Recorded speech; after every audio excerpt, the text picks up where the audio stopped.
Hello everyone, welcome to my channel RR Classes, and this is the video lecture 4 of metal and non-metal. Before this video, we have the chemical properties of metal, and we found that how do metals react with oxygen, water, acid and different type of solution. In this video, at first we will see that metal oxides, whenever metal react with oxygen and they form metal oxide. So metal oxides क्या है यहाँ पर देखेंगे. कोई भी metal जब oxygen से reaction करता है तो वो अपना ऑक्साइड फॉर्म करता है, और चूंकि ये मेटल्स के ही केमिकल प्रॉपर्टीज़ के अंतर्गत आता है, और मैंने यहाँ लिखा है कि जनरली जो मेटल्स होते हैं उनकी जो नेचर होती है, मेटल्स देखिए मेटल्स की बात कर रहे हैं, generally metal oxides are basic in nature. Basic का मतलब क्या हो जाता है, क्षारीय. बेसिक का मतलब क्षारीय. अम्ल और क्षार चैप्टर है ना आपका केमिस्ट्री में, तो इसका जो नेचर होता है मेटल के ऑक्साइड का वो क्षारीय होता है. और एसिड बेस एंड सॉल्ट वाले चैप्टर में आपने पढ़ा होगा कि जब कभी एसिड बेस से रिएक्शन करता हो या बेस एसिड से रिएक्शन करता हो तो दोनों ही परिस्थिति में क्या होती है, सॉल्ट एंड वाटर बनता है. यहाँ पर हमारे पास कुछ एग्जाम्पल्स है, जैसे मैग्नीशियम ऑक्साइड, कॉपर ऑक्साइड, आपका सोडियम ऑक्साइड, पोटेशियम ऑक्साइड, उसके बाद फेरस ऑक्साइड और ETC. ठीक है, ये सारे क्या है आपके मेटल्स के ऑक्साइड हैं. तो स्वाभाविक है कि मेटल्स जब मेटल्स के ऑक्साइड मेटल ऑक्साइड्स जब किसी डाइल्यूट एसिड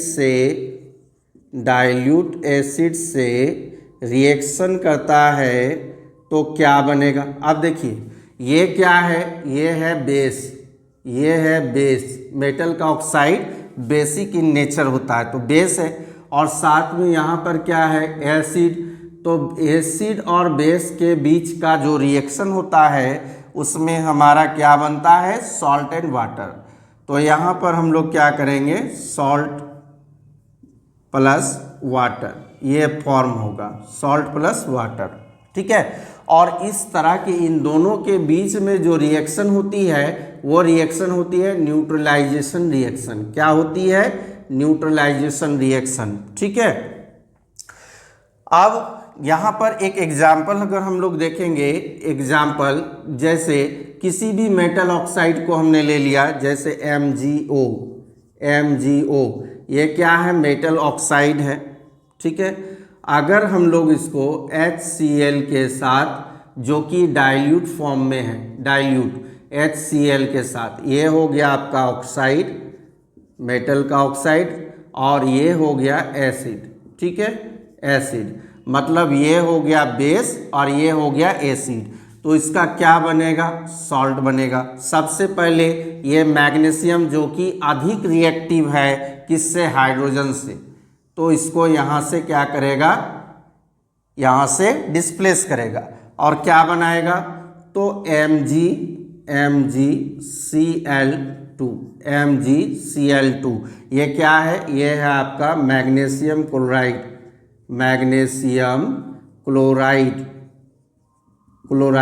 ये सॉल्ट है, प्लस क्या मैंने कहा था, वाटर. बैलेंस नहीं है तो बैलेंस कर लेंगे आप.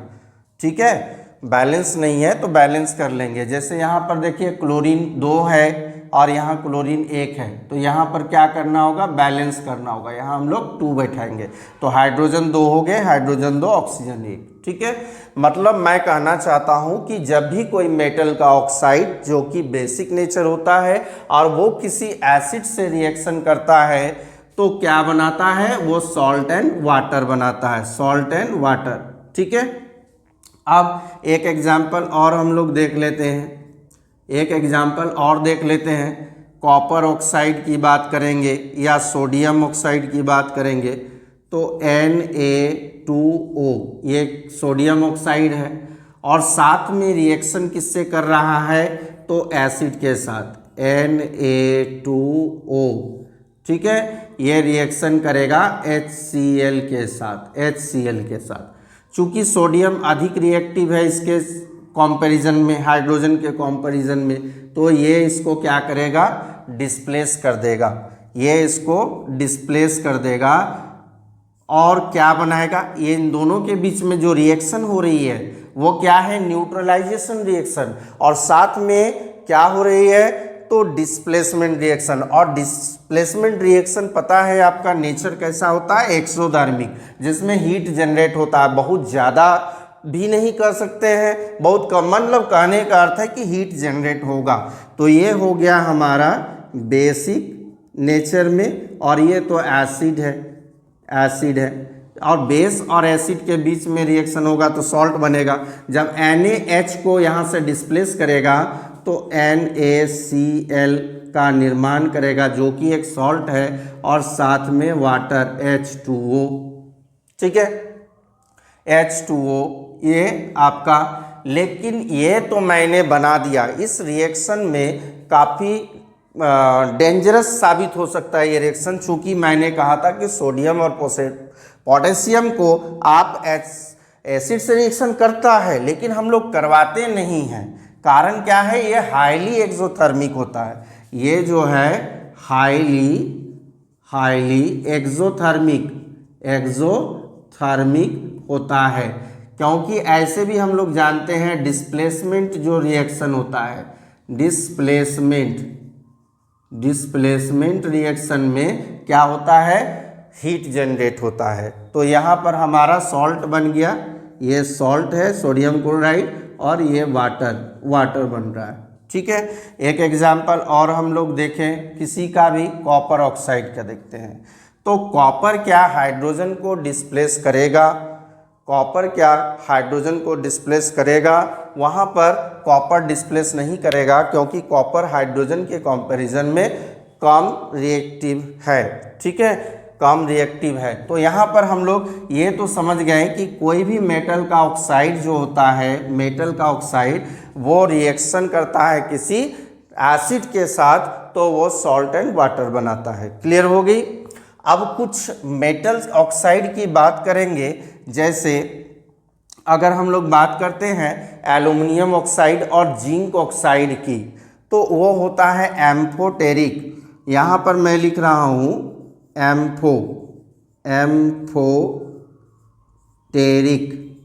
Amphoteric oxide. अब ये कौन सा नया प्राणी आ गया, कौन सी नई चीज़ है, एम्फोटेरिक जो होता है ये मेटल ऑक्साइड ही है, ये मेटल ऑक्साइड ही है, एम्फोटेरिक ऑक्साइड, ठीक है। लेकिन ये फिर मेटल ऑक्साइड्स है, तो इसका नाम एम्फोटेरिक ऑक्साइड क्यों पड़ा? तो इसका कारण ये है कि amphoteric oxide are those metal oxide which show जो शो करता है, क्या शो करता है, बोथ, दोनों ही, both acidic as well as basic nature. मतलब एम्फोटेरिक ऑक्साइड ऐसे ऑक्साइड होते हैं मेटल के जो एसिडिक और बेसिक दोनों ही नेचर को शो करते हैं। जैसे मैंने कहा ना कि मेटल के ऑक्साइड जनरली, मैंने लिखा है जनरली मेटल के ऑक्साइड जो हैं वो बेसिक होते हैं नेचर में, ठीक है, जनरली, सारे के सारे नहीं, जनरली जो है वो मेटल ऑक्साइड्स क्या होते हैं, बेसिक नेचर में, इसीलिए उनको एसिड से रिएक्शन कराने पर सॉल्ट एंड वाटर मिलता है। लेकिन अगर हम लोग एम्फोटेरिक की बात करेंगे तो ये दोनों ही अलग अलग परिस्थितियों में दोनों ही नेचर को शो करेगा, मतलब ये एसिडिक भी शो करेगा और ये बेसिक भी शो करेगा। तो ऐसे ऑक्साइड को हम लोग कहते हैं एम्फोटेरिक ऑक्साइड, याद रखेंगे। और इसमें हमारा जो है केवल दो ही एग्जाम्पल सेट होता है, और वो क्या है, एक एल्युमिनियम का ऑक्साइड और दूसरा जिंक का ऑक्साइड। एल्युमिनियम का ऑक्साइड और जिंक का ऑक्साइड ये एम्फोटेरिक है, याद रखेंगे। आपके सिलेबस के अंतर्गत जो है वो कौन सा है, तो हमारा एल्युमिनियम और जिंक के ऑक्साइड। अब बात है ये कि आखिर ये किस प्रकार शो करते हैं एसिडिक नेचर और बेसिक नेचर को, तो हम लोग इसको क्या करेंगे, एक बनाकर देखेंगे कि किस प्रकार जो है एल्युमिनियम के ऑक्साइड और जिंक के ऑक्साइड एसिडिक और बेसिक दोनों ही नेचर को शो करते हैं। तो आइए हम लोग नेक्स्ट स्लाइड में इसे देखें। तो इस स्लाइड में आप देखेंगे एम्फोटेरिक जो ऑक्साइड थे, एम्फोटेरिक ऑक्साइड मीन्स क्या होता है, मेटल के वैसे ऑक्साइड जो एसिडिक और बेसिक नेचर दोनों को शो करता है। The metal oxide which shows both acidic as well as basic nature. ठीक है, इसका अर्थ क्या हुआ कि ऐसे ऑक्साइड एसिड के साथ साथ बेस से भी रिएक्शन कर सकते हैं। मतलब एल्युमिनियम ऑक्साइड की बात करें या जिंक ऑक्साइड, एल्युमिनियम ऑक्साइड आपका एसिड के साथ भी रिएक्शन करेगा और बेस के साथ भी करेगा, जिंक ऑक्साइड एसिड के साथ भी रिएक्शन करेगा और बेस के साथ भी करेगा। तो ये दो ऑक्साइड जो हैं दो मेटल के, मतलब एल्युमिनियम के और किसके, तो एल्युमिनियम और जिंक के ऑक्साइड। अब यहाँ पर देखेंगे ये क्या है, ये है एम्फोटेरिक। एम्फोटेरिक क्यों कहा जा रहा है, क्योंकि ये दोनों ही नेचर को शो कर रहा है। ठीक है, ये एल्युमिनियम के ऑक्साइड हैं और इसको रिएक्शन कराया जा रहा है HCl से, डाइल्यूट HCl से।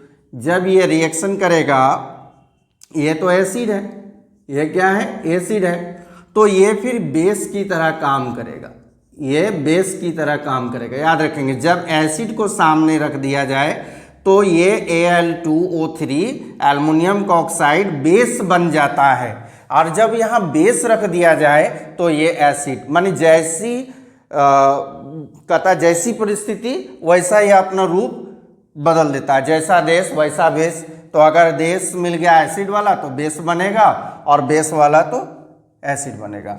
आप देखिए एल्युमिनियम ऑक्साइड को HCl से रिएक्शन कराया गया तो क्या हुआ, ये सॉल्ट बनाएगा। क्या बना रहा है, सॉल्ट बना रहा है। देखिए एल्युमिनियम क्लोराइड और साथ में वाटर, क्योंकि हमने पढ़ा कि बेस और एसिड या एसिड और बेस के बीच का जो रिएक्शन होता है वो होता है न्यूट्रलाइजेशन रिएक्शन, और न्यूट्रलाइजेशन रिएक्शन में क्या बनता है, तो सॉल्ट एंड वाटर। तो ये हो गया आपका एल्युमिनियम क्लोराइड।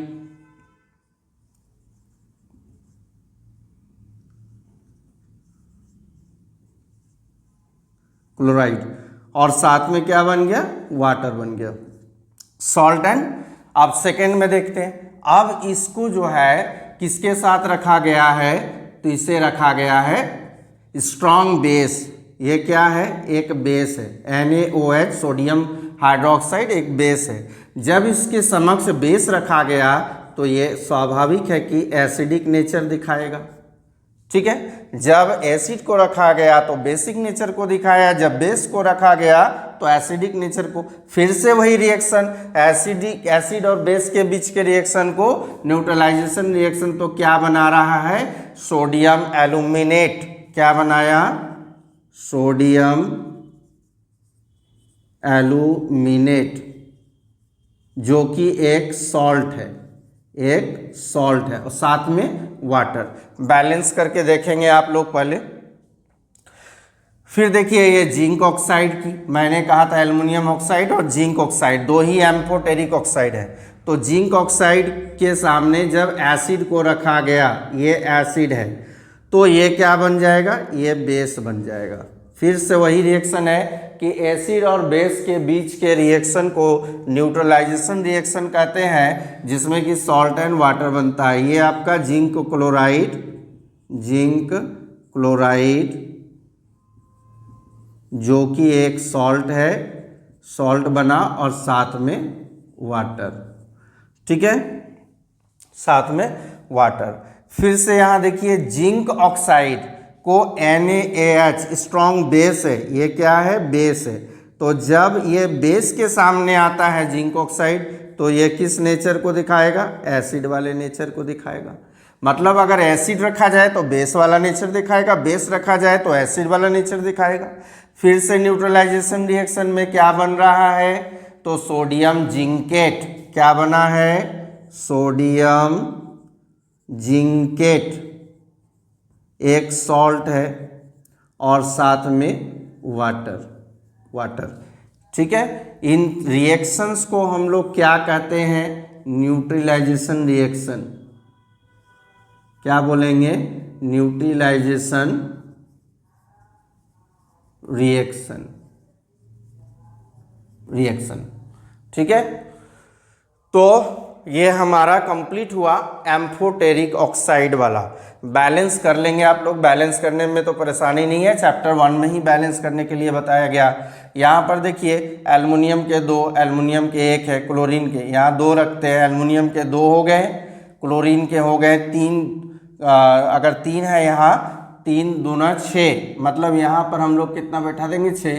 तो हाइड्रोजन 6 हो गया, हाइड्रोजन 6 करने के लिए यहाँ 3, तो ऑक्सीजन 3 हो गया, और ऑक्सीजन हमारे पास 3 है। इसी तरह इसको भी आप लोग बैलेंस कर सकते हैं। ठीक है, यहाँ पर अगर सोडियम की बात की जाए तो सोडियम कितने हैं, 1 है ना, एल्युमिनियम के देखिए 2, तो यहाँ पर 2 रखेंगे, एल्युमिनियम के 2 तो सोडियम के 2 हो गए, यहाँ पर भी सोडियम के 2, ऑक्सीजन के हो गए 2 और 3, 5 हो गए। यहाँ पर भी देखेंगे 2 का 2 बार पढ़िए 4 और 1 5, हाइड्रोजन के 2, हाइड्रोजन के 2। ठीक है, बाकी जो बैलेंस किया हुआ नहीं है आप लोग बैलेंस कर लेंगे। अब बारी है, जैसे हमने देखा कि कोई भी मेटल का ऑक्साइड जो है वो बेसिक नेचर होता है, और बेसिक नेचर वाले जो मेटल का ऑक्साइड है वो जब एसिड से रिएक्शन किया जाए तो उसमें क्या होगा, सॉल्ट एंड वाटर फॉर्म करेगा। यहाँ पर हमने 2 ऐसे ऑक्साइड के बारे में जाना, एल्युमिनियम ऑक्साइड और जिंक ऑक्साइड, जो कि एसिड के समक्ष आने पर वो बेसिक नेचर शो करता है और बेस के समक्ष आने पर एसिडिक नेचर को शो करता है। अब हमारे सामने एक और क्वेश्चन बचता है, reaction between metal and non metal. Metal और नॉन मेटल भी क्या रिएक्शन करते हैं, क्या रिएक्शन करेंगे, वहाँ पर उनके बीच में क्या बनेगा, ये हम लोग देखेंगे। सबसे पहले जान लीजिए कि मेटल्स जो है, मेटल्स क्या है। मेटल्स का अगर डिफिनेशन बोला जाए तो मेटल का डिफिनेशन क्या होगा, मेटल्स तो एलिमेंट है, कोई सबस्टांस है, मैटर है, तो एलिमेंट में ही तो बटा गया था ना, metal, non metal, metalloids. Metal क्या है, those elements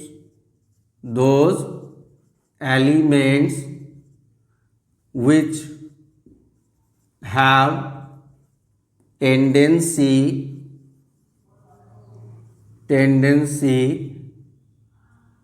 to lose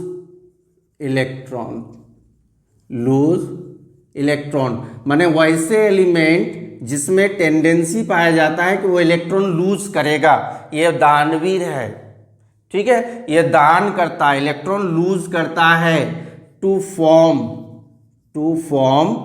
positive ion. ठीक है, पॉजिटिव आयन बनाने के लिए ये इलेक्ट्रॉन लूज करता है। इसका मतलब ये जो हो गया, ये क्या हो गया, इलेक्ट्रोपॉजिटिव।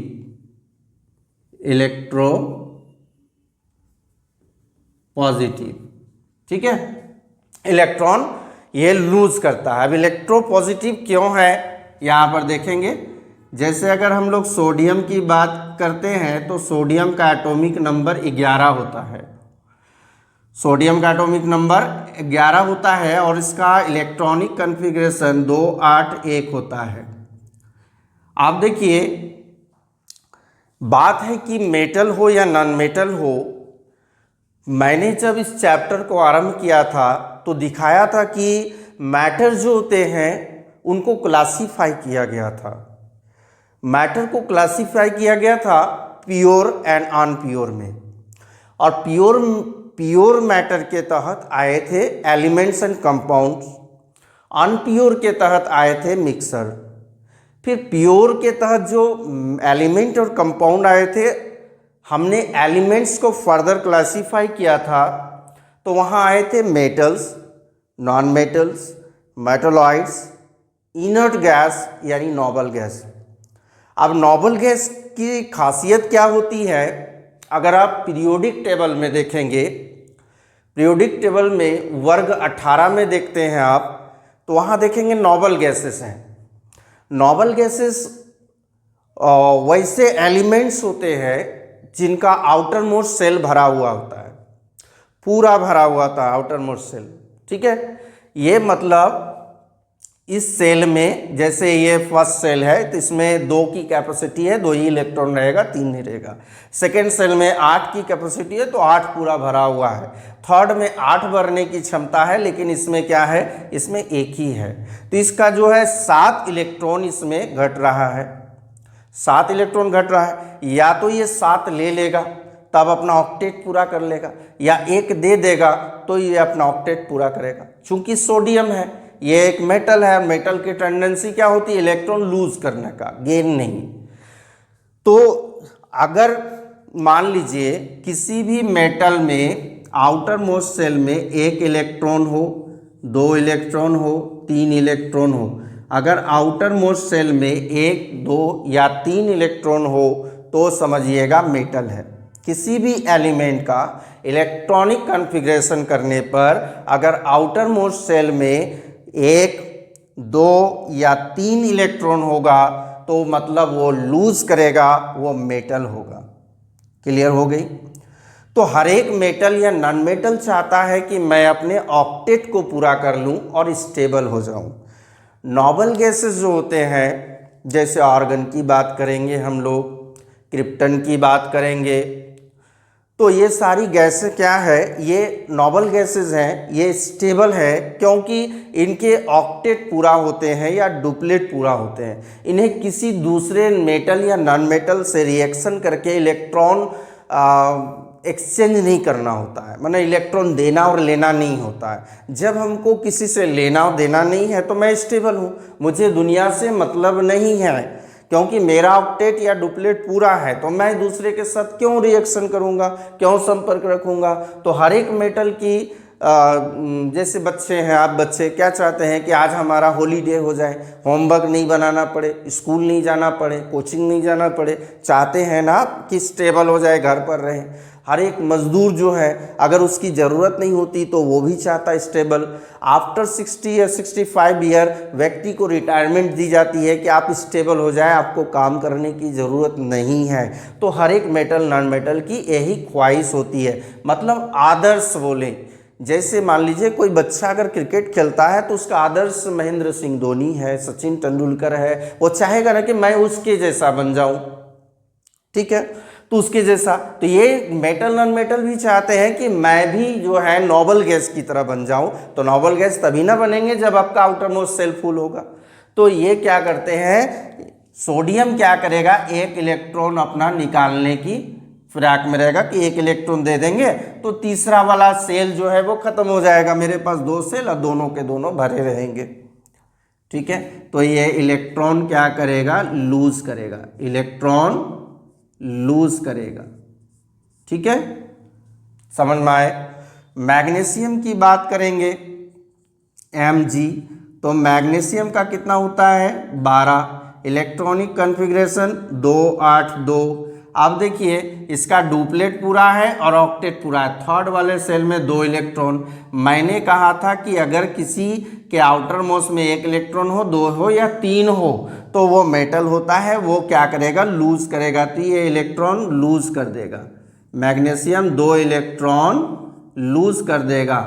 ठीक है, 2 इलेक्ट्रॉन लूज कर देगा और क्या बनाएगा, तो देखिए lose electron to form positive ion, यानी यही सोडियम क्या बन जाएगा,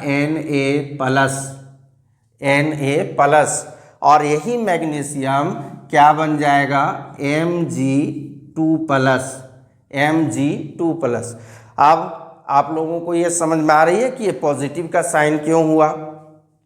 देखिए किसी भी एटम में आप देखेंगे कि इलेक्ट्रॉन प्रोटॉन न्यूट्रॉन होता है। तो अगर मान लीजिए सोडियम के 11 इलेक्ट्रॉन है और 11 प्रोटॉन है, मतलब इसके पास 11 नेगेटिव है और 11 पॉजिटिव है। इसलिए कोई भी एटम इलेक्ट्रिकली क्या होता है, न्यूट्रल होता है, क्योंकि number of electron equal to number of proton, number of negatives equal to number of positive. तो इलेक्ट्रॉन, लेकिन इसकी टेंडेंसी है कि ये एक इलेक्ट्रॉन लूज कर देगा। अब इसके पास एक इलेक्ट्रॉन ये क्या कर रहा है, लूज कर रहा है। और जैसे ही लूज करेगा, प्रोटॉन लूज नहीं हो रहा है। अब इसके पास प्लस कितने हो गए, तो प्लस हो गए 11 और माइनस कितने बचे, तो माइनस बचे 10, -10। आप देखिए कि प्लस की संख्या अधिक है माइनस की, आप देखेंगे प्लस की संख्या अधिक है। प्लस 11 ठो है लेकिन माइनस 10 ही है। अगर 10 प्लस माइनस को जैसे हम लोग लिखते हैं ना, प्लस माइनस, तो ये क्या होता है, कैंसिल हो जाता है, कैंसिल होता है। लेकिन अगर हमारे पास 3 प्लस है और 2 माइनस, तो कैंसिल कीजिए, माइनस प्लस, तो एक प्लस बचा। इसीलिए क्या होता है, एक इलेक्ट्रॉन निकल गया, मतलब वो क्या हो रहा, एक प्लस उसके पास अधिक बच रहा है, एक प्लस अधिक। मैग्नीशियम 2 इलेक्ट्रॉन लूज कर रहा था, इसलिए मैंने 2 प्लस लिखा। ठीक है, क्लियर हो गया है कि वो those element which have tendency to lose electron to form positive ion is called metal, and those element which have tendency, अगर metal electron lose कर रहा तो कोई तो लेने वाला होगा, तो those elements which have tendency to gain or receive or adopt electron are called non-metals and they are electronegative। उसमें जैसे ये प्लस आया ना, इसमें प्लस आ रहा है, मतलब ये क्या है, पॉजिटिव आयन को दर्शा रहा है। तो वो जो नॉन मेटल होंगे वो नेगेटिव को दर्शाएंगे। तो हम लोग नॉन मेटल को भी देख लेते हैं यहाँ पर कि नॉन मेटल किस प्रकार नेगेटिव को दर्शाते हैं। देखिए यहीं पर हम लोग क्या करेंगे, अगर नॉन मेटल की बात करते हैं तो नॉन मेटल में क्लोरीन का एग्जाम्पल आप ले सकते हैं। नॉन मेटल में क्लोरीन का एग्जाम्पल ले सकते हैं। तो सबसे पहले हम लोग देखेंगे कि नॉन मेटल क्या है। नॉन मेटल जो है वो क्या है, नॉन मेटल की डिफिनेशन क्या होती है। तो जिस प्रकार मैंने मेटल्स को डिफाइन किया, ना कि those elements which have tendency to gain या receive या adopt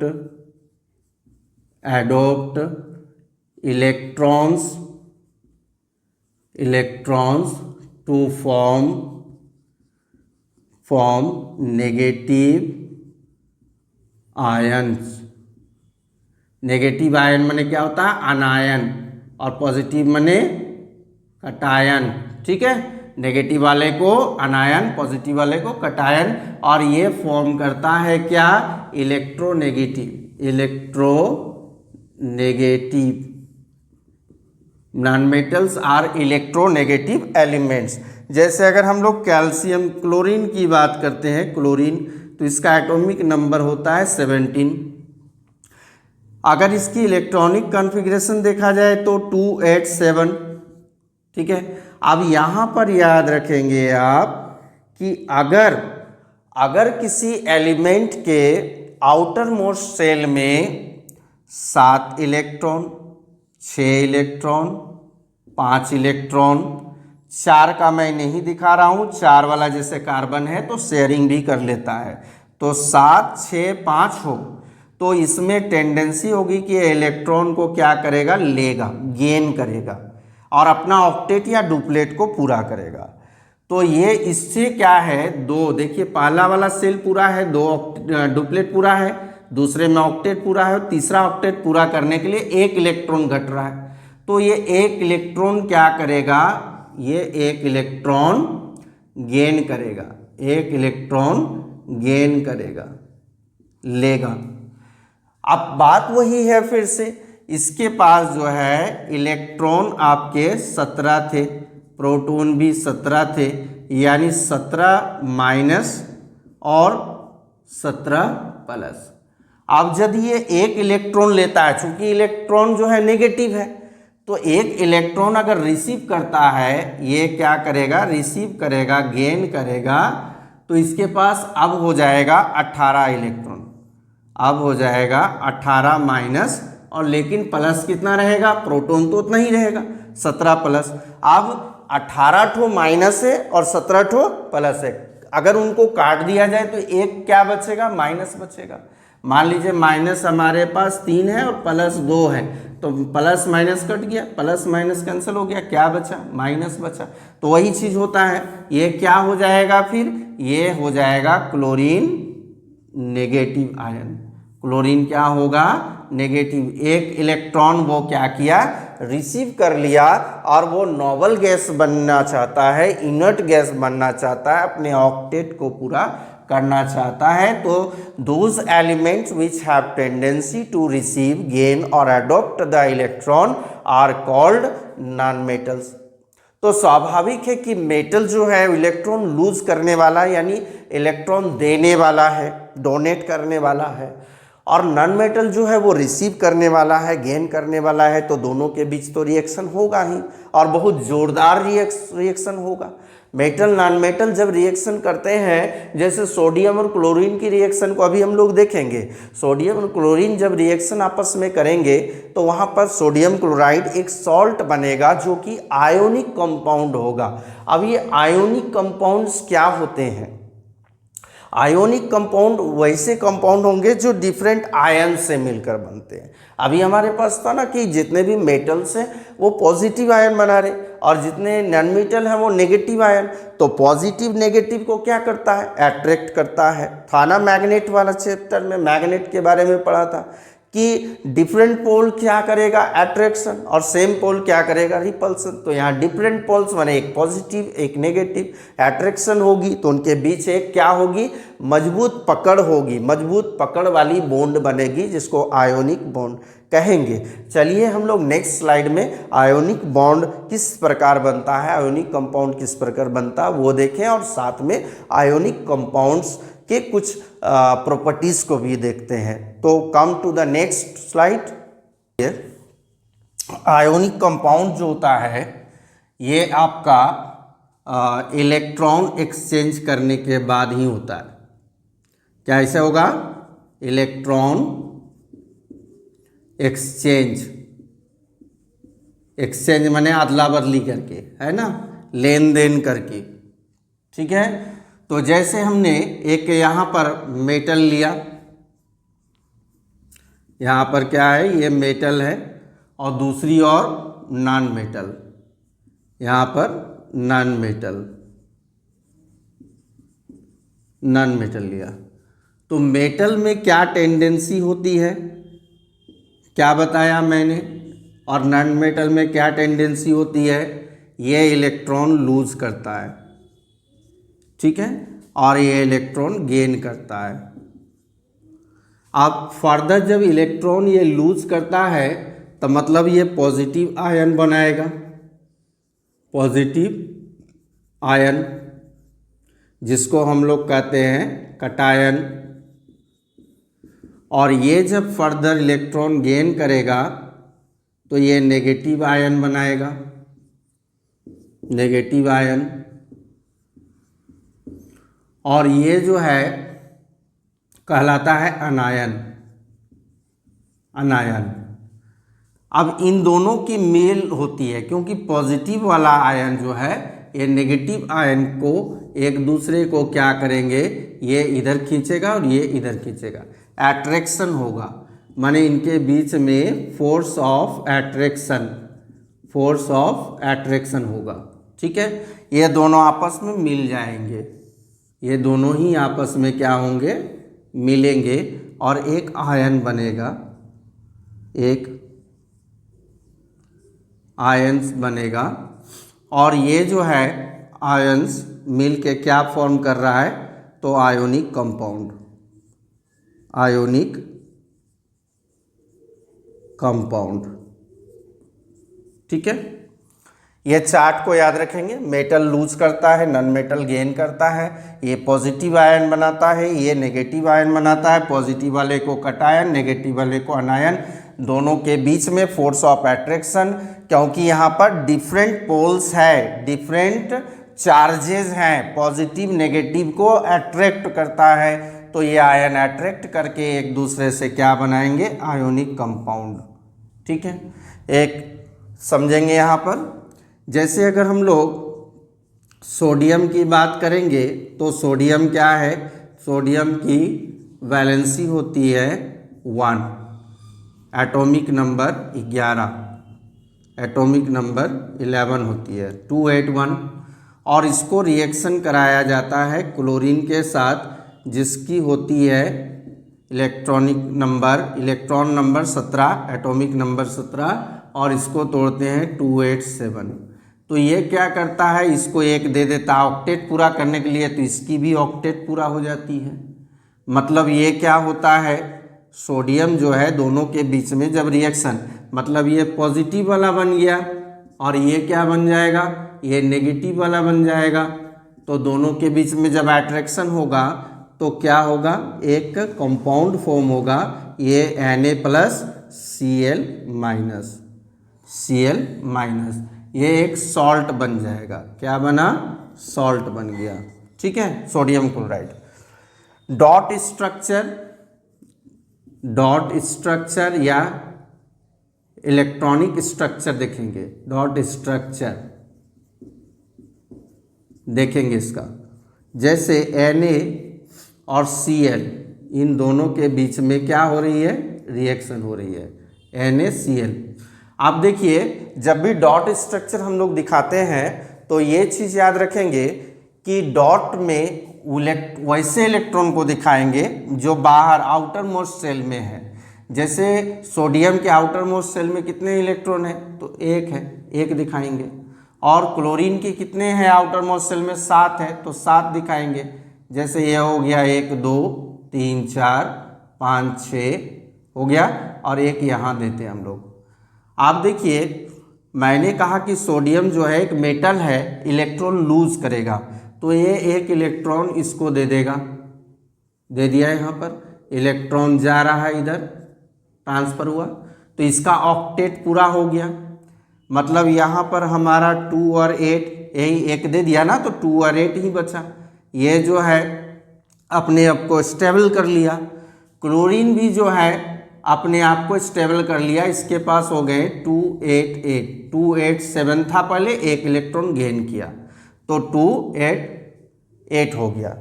ठीक है, अब ये जब दे दिया तो बना क्या, Na+ में हो गया, और Cl जो है वो हम लोग क्या लिखेंगे, वो माइनस में हो गया, क्लोरीन माइनस में हो गया। तो ये आपका क्या हो गया, ये आपका डॉट स्ट्रक्चर हो गया। इसी तरह हम लोग एक और देखते हैं, मैग्नीशियम की बात करेंगे। मैग्नीशियम की, तो मैग्नीशियम का जो एटॉमिक नंबर होता है वो होता है 12, जो कि इलेक्ट्रॉनिक कन्फिग्रेशन 282, 10 8 2 8 10 2 12, यानी 2 इलेक्ट्रॉन लूज करेगा, लूज करने वाला मेटल। नॉन मेटल अगर क्लोरीन के साथ लेते हैं तो क्लोरीन का कितना होता है, 287। अब ये 2 इलेक्ट्रॉन लूज करने वाला है और इसको एक ही इलेक्ट्रॉन चाहिए, इस 2 है और इसको एक ही चाहिए। तो क्या करता है ये, जैसे मान लीजिए मैग्नीशियम अगर देता है, मैग्नीशियम इसके पास कितना है आउटर मोस्ट सेल में, तो 2 इलेक्ट्रॉन है, तो ये 2 हम लोग दिखाएंगे यहाँ पर। ठीक है, 2 वो लूज करेगा। बताया था मैंने, आउटर मोस्ट सेल में जो इलेक्ट्रॉन होते हैं उन्हीं को डॉट में दिखाते हैं। इसके साथ क्लोरीन को लेते हैं, तो क्लोरीन जब इसको लेते हैं तो एक क्लोरीन एक ही ले सकता है, 1 2 3 4 5 6 एक साथ। यहाँ पर दूसरा क्लोरीन ले आएगा बुला के, 1 2 3 4 5 6 और एक साथ। तो ये क्या कर रहा है, एक इलेक्ट्रॉन इसी क्लोरीन को दे दे रहा है और एक इलेक्ट्रॉन इस क्लोरीन को दे दे रहा है, इस क्लोरीन को यहाँ पर दे दे रहा है। दोनों तरफ ये गेन कर रहा है, दोनों क्लोरीन जो है अपना ये ऑक्टेट पूरा कर लेता है। ठीक है, दोनों क्लोरीन ऑक्टेट पूरा कर लेता है, मतलब ये Cl2 दो क्लोरीन है और रिएक्शन करता है तो क्या बनाता है MgCl, ठीक है, MgCl2, MgCl2 और ये क्या बन गया हमारा, तो Mg2+ हो गया और ये आप माइनस में इसको दिखा सकते हैं -2 क्लोरीन का, ठीक है। ये आपका क्या हो गया, डॉट स्ट्रक्चर के रूप में हम लोग दिखाते हैं। देखेंगे Mg के पास है 2, क्लोरीन के पास है 7, तो ये 1 दे देगा इसको और दूसरे वाले क्लोरीन को 1 दे देगा, ठीक है, दूसरे वाले क्लोरीन को 8 हो गया। तो इनके बीच में क्या हुआ, मैग्नीशियम क्या था, तो मैग्नीशियम एक पॉजिटिव आयन बनाता है क्योंकि ये 2 8 बचता है, जब 2 डोनेट कर देगा तो 2 8 माने पॉजिटिव आयन, और ये जो है 2 इलेक्ट्रॉन ले लिया मतलब क्या बन गया, नेगेटिव आयन। अब इनके बीच में फोर्स ऑफ अट्रैक्शन काम करेगा ना, तो क्या बन गया, ये आयोनिक कंपाउंड क्लियर हो गई है आपकी, आयोनिक कंपाउंड बन गई। तो अब हम लोग क्या करेंगे, आयोनिक कंपाउंड्स के कुछ कैरेक्टरिस्टिक्स को देखेंगे, जो कि आपके 4th चैप्टर जो है कार्बन इट्स कंपाउंड में भी दिया गया है आयोनिक कंपाउंड। और कोवालेंट बॉन्ड वाले जो है, कोवालेंट बॉन्ड क्या होते हैं ये समझिए। कंपाउंड्स जो होता है, types of compounds, types of chemical compound ये 2 तरह के होते हैं, 2 तरह से ये कंपाउंड बनाते हैं। पहला क्या हो गया, आयोनिक मतलब बाय ट्रांसफरिंग इलेक्ट्रॉन्स को ट्रांसफर करके, और दूसरा क्या बनेगा, कोवालेंट बॉन्ड, आयोनिक बॉन्ड और कोवालेंट बॉन्ड। तो कोवालेंट में क्या होता है, बाय शेयरिंग इलेक्ट्रॉन, शेयरिंग करके, शेयरिंग इलेक्ट्रॉन्स। ये हम लोग विस्तृत से इसके बारे में चैप्टर 4 कार्बन इट्स कंपाउंड में विस्तृत से पढ़ेंगे। फिलहाल हमने देखा कि ट्रांसफरिंग इलेक्ट्रॉन ट्रांसफर करके मेटल नॉन मेटल क्या करते हैं, आयोनिक बॉन्ड बनाते हैं, और ये काफ़ी स्ट्रांग होते हैं, हार्ड होते हैं, सॉलिड होते हैं। तो आइए नेक्स्ट स्लाइड में हम लोग इसके कैरेक्टरिस्टिक्स को भी देख लेते हैं। Before describing the characteristics of ionic compound, हम लोग क्या करेंगे, पहले ये देख लेंगे, मैंने इससे पहले भी हिंट किया आप लोगों को कि आयोनिक कंपाउंड्स क्यों बनते हैं, कोवालेंट कंपाउंड्स क्यों बनते हैं, बॉन्ड बनाना क्यों जरूरी होता है, ठीक है। बॉन्ड आखिर कोई भी एलिमेंट्स हो, मेटल हो नॉन मेटल हो, वो बॉन्ड क्यों बनाता है, कोई कंपाउंड क्यों फॉर्म करता है। तो यहाँ पर देखेंगे कि देयर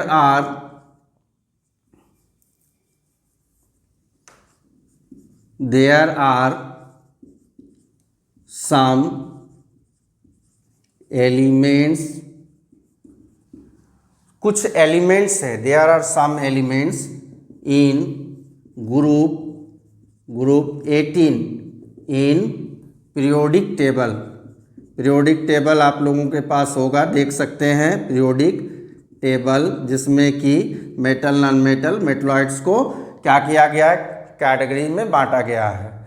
तो जिसमें कि पीरियोडिक टेबल में हम देखेंगे देयर आर सम एलिमेंट्स, कुछ एलिमेंट्स हैं which do not react with other elements, जो दूसरे एलिमेंट्स से, चाहे वो मेटल हो या नॉन मेटल हो, वो रिएक्शन नहीं करते हैं। किसमें है, तो ग्रुप नंबर 18 में आप देख सकते हैं कुछ एलिमेंट है जो दूसरे के साथ रिएक्शन नहीं करते हैं। तो उनमें से कौन कौन है, दे आर जैसे अगर हम लोग हीलियम की बात करेंगे, हीलियम की बात करेंगे, हम लोग नियोन की बात करेंगे, हम लोग क्रिप्टन की बात करेंगे, क्रिप्टन, आर्गन, रेडॉन, रेडॉन, ये सारे क्या हैं? ये सारे नोबल गैसेस हैं, जितने भी है नोबल गैसेस हैं, जेनोन ईटीसी, ईटीसी। इनका ऑक्टेट पूरा होता है, इनका ऑक्टेट पूरा होता है। They have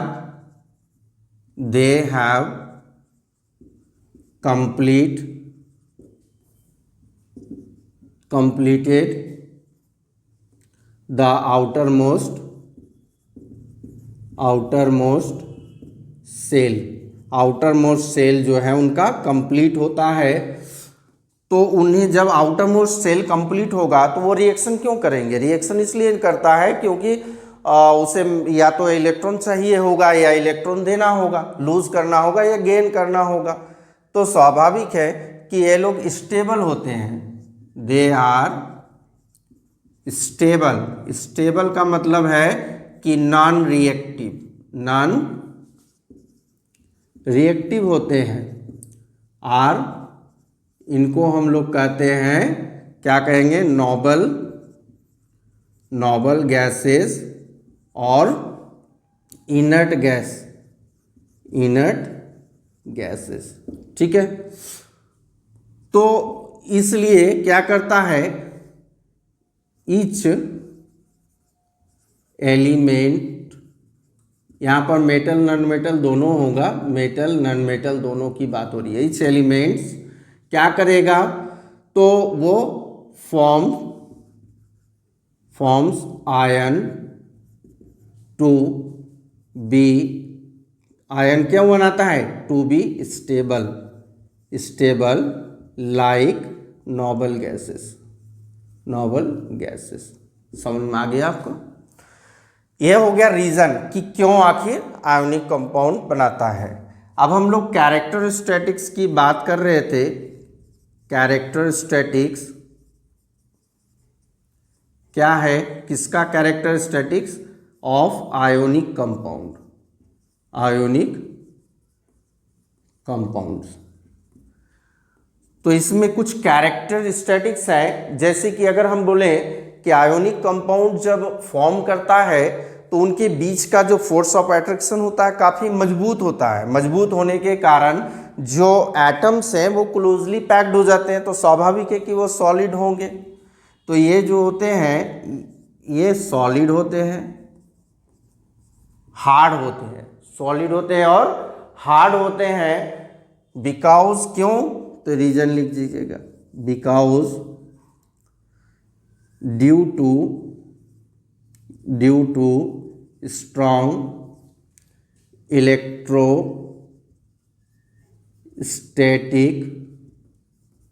force between the ions के मध्य में इलेक्ट्रोस्टैटिक फोर्स लगता है, जिसके कारण जो है ये क्या करते हैं? आयन बना लेते हैं। और चूंकि इसकी नेचर जो होती है वह क्या बोले, मैलिएबल ना डक्टाइल, तो लिख सकते हैं हम लोग दीज आर ब्रिटल माने होता है भंगुर, brittle in nature. If we apply a force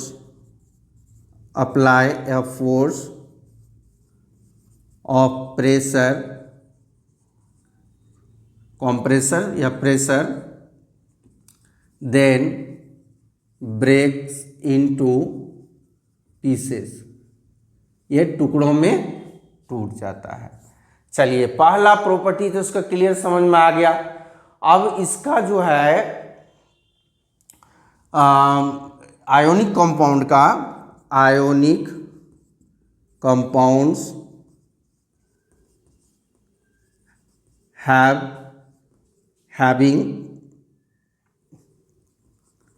having high melting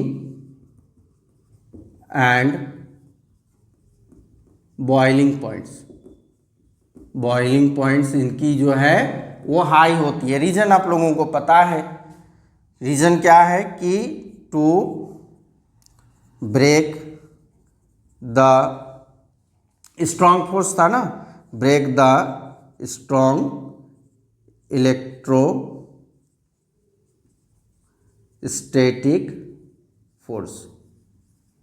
electrostatic force को तोड़ेंगे तभी तो वो लिक्विड में कन्वर्ट होगा, गैस में कन्वर्ट होगा, क्योंकि एटम जो है वो क्लोजली पैक्ड है, उसको लूज करने के लिए काफ़ी टेम्परेचर की ज़रूरत होती है। इसलिए हम लोग कहते हैं आयोनिक कंपाउंड का जो मेल्टिंग पॉइंट है और बॉइलिंग पॉइंट वो हाई होती है। ठीक है, अगर ये सॉलिड फॉर्म में है, हार्ड फॉर्म में है, तो जनरली क्या है कि इनको घोला तो जा सकता है। जनरली ये जो होते हैं वाटर सॉल्यूबल होते हैं, but they do not dissolve, वो डिजॉल्व नहीं होते हैं in inorganic solvent like kerosene, petrol,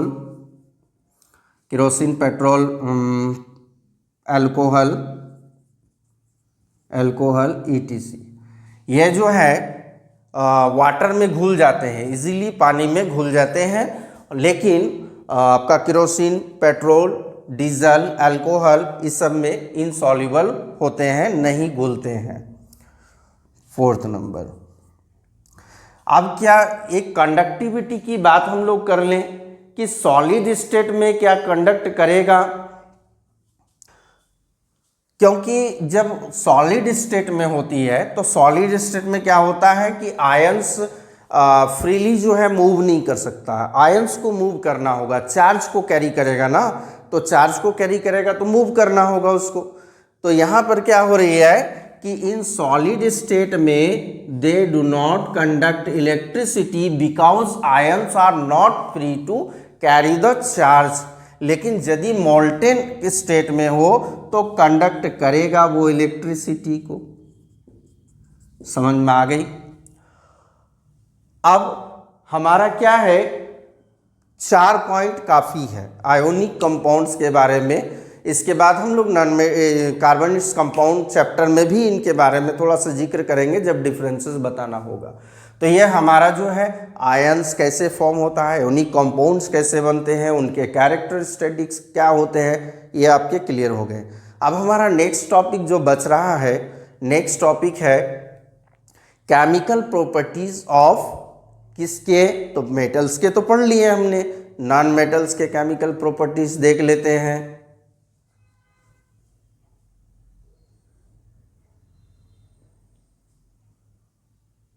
कि chemical properties of non metal, इसके पहले जो है हमने केमिकल प्रॉपर्टीज ऑफ मेटल्स भी पढ़ रखा है, आयोनिक कंपाउंड्स के बारे में भी जाना, और अब हम लोग देखते हैं chemical properties of non metal. तो आइए, जिस प्रकार नॉन मेटल्स की बात की गई थी कि रिएक्शन विथ ऑक्सीजन, ठीक है, फिर reaction with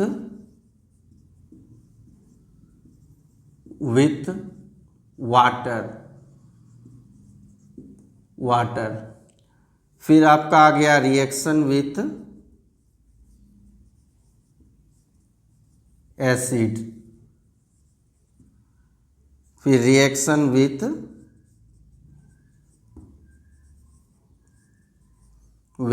salt solution of other metals. यहाँ पर भी हम लोग देखेंगे कि कोई भी मेटल्स, नॉन मेटल रिएक्शन करता है तो क्या फॉर्म करता है। अगर नॉन मेटल है, नॉन मेटल ऑक्सीजन के साथ रिएक्शन करेगा तो वो क्या बनाएगा, सॉल्ट वो क्या बनाएगा, इस मेटल का ऑक्साइड, नॉन मेटल का ऑक्साइड, नॉन मेटल का ऑक्साइड। और साथ में क्या बनता था, मेटल वाला याद करेंगे तो मेटल में हमने क्या बनाया था, तो यहाँ पर भी केवल ऑक्साइड बना था, तो यहाँ पर भी देखेंगे ऑक्साइड बनेगा नॉन मेटल का। जैसे एक एग्जाम्पल लेते हैं, कार्बन की बात करेंगे, ऑक्सीजन से रिएक्शन करता है तो CO2 बनाता है, CO2। ये जो होगा ये एसिडिक होगा। आप पढ़े हैं कि नॉन मेटल्स जो है ऑक्सीजन से रिएक्शन करता है, मेटलिक ऑक्साइड बनाता है, and that is basic in nature. और यहाँ पर जो अगर हम लोग बात करते हैं कि नॉन मेटल ऑक्सीजन से रिएक्शन करता है तो कार्बन डाइऑक्साइड जो कि एसिडिक होता है या फिर न्यूट्रल होगा। जैसे कार्बन अगर ऑक्सीजन से रिएक्शन करता है तो कार्बन मोनोऑक्साइड भी बनाता है, पता ही है आप लोगों को, कार्बन मोनोऑक्साइड भी बनाता है ये। तो ये क्या होगा, ये न्यूट्रल होगा, ये न्यूट्रल होगा। यानी यहाँ पर पता चलता है कि कोई भी नॉन मेटल जो है वो ऑक्सीजन से रिएक्शन करता है तो नॉन मेटल का ऑक्साइड बनाता है, जिसका नेचर जो है वो एसिडिक या न्यूट्रल हो सकता है। चलिए नेक्स्ट देखते हैं, रिएक्शन विथ वाटर। अब चूंकि जब मेटल वाटर के साथ रिएक्शन कर रहा था तो वहाँ हाइड्रोजन गैस रिलीज हो रहा था, इवोल्व हो रहा था। यहाँ पर भी हम लोग देखेंगे क्या हाइड्रोजन गैस इवोल्व हो रहा है या नहीं।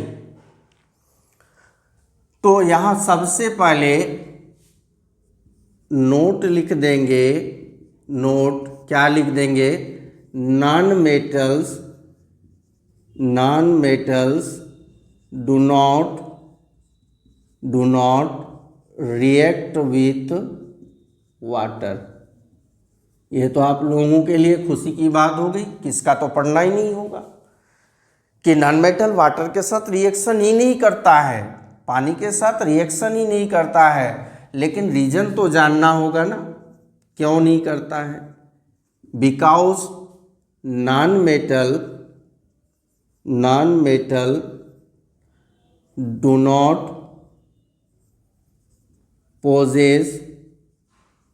पोजेस करता है क्या, टेंडेंसी टू लूज इलेक्ट्रॉन। वो तो किसके पास होता है, मेटल के पास होता है।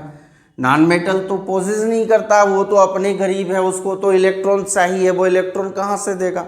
और चूंकि हाइड्रोजन होता है वाटर में, ठीक है, लूज इलेक्ट्रॉन टू फॉर्म या डिस्प्लेस हाइड्रोजन गैस, ठीक है। ये रीजन हो गया, इजी हो गया आपके लिए।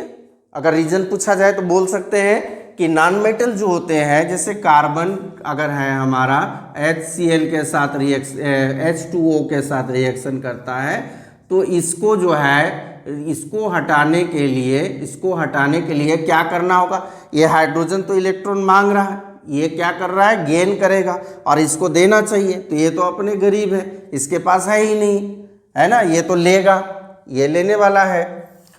तो यहाँ पर हम लोग क्या करते हैं, लिख देते हैं कि non metal do not react with water because non metal do not possess the tendency of losing electron to form H2 gas. अब थर्ड वाले को भी यदि हम लोग बोले कि नॉन मेटल जो है एसिड्स के साथ रिएक्शन नहीं करता थी तो और खुशी की बात है। यहाँ देखें, यहाँ भी हम लोग नोट में लिख लेंगे कि non metals do not react with acids. कोई भी एसिड के साथ रिएक्शन नहीं करता है, क्योंकि यहाँ पर भी तो हाइड्रोजन गैस बनाना है। तो हाइड्रोजन गैस बनाना है तो क्या करेगा, वहाँ पर इसके पास डिस्प्लेस करने के लिए इलेक्ट्रॉन नहीं होता है, बिकॉज दे कांट डिस्प्लेस